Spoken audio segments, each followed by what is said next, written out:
So are we at the beginning of a new bull run for tech, or was that it? Is it time for the rest of the market to catch up? Here with us to dig into all of that is Dan Niles, founder and senior portfolio manager for the Satori Fund. Dan, good evening to you, and thank you so much for joining us. Let's start really basic. Where do we go from here? This was sort of the half that defied a lot of folks' expectations.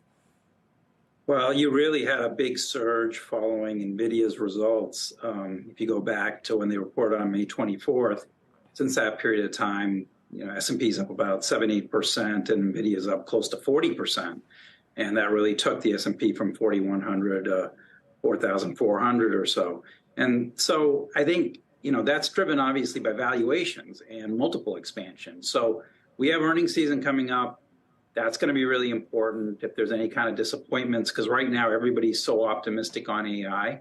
But over this last week, you saw three very big tech companies report, Micron, Cynics, come out, and you didn't Accenture, and all three of them, the four numbers went down, even though all of them talked about AI being a big driver for their business. But the problem is everything else is slowing down faster than AI can ramp to offset it. So NVIDIA, I think, is in a bucket all of its own because they are the enabler, and then you have everybody else.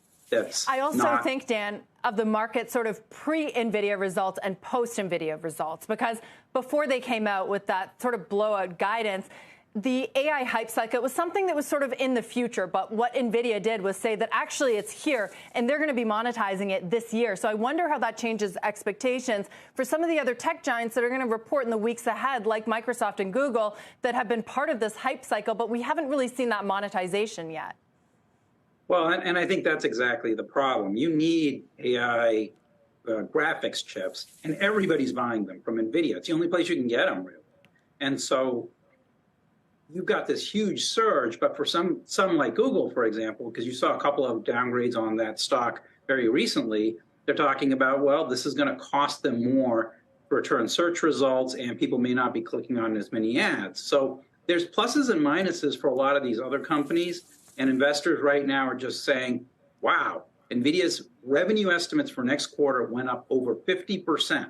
I've never seen that in 30 years in large cap tech of being in this business. And so, valuations have really gone up a lot, especially in technology. And if you don't have forward numbers going up to match, like you saw with Accenture, Cynics, and Micron, you could see sell-offs as you did with them.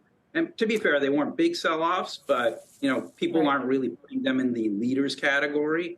Now you've got the leaders that have to report soon.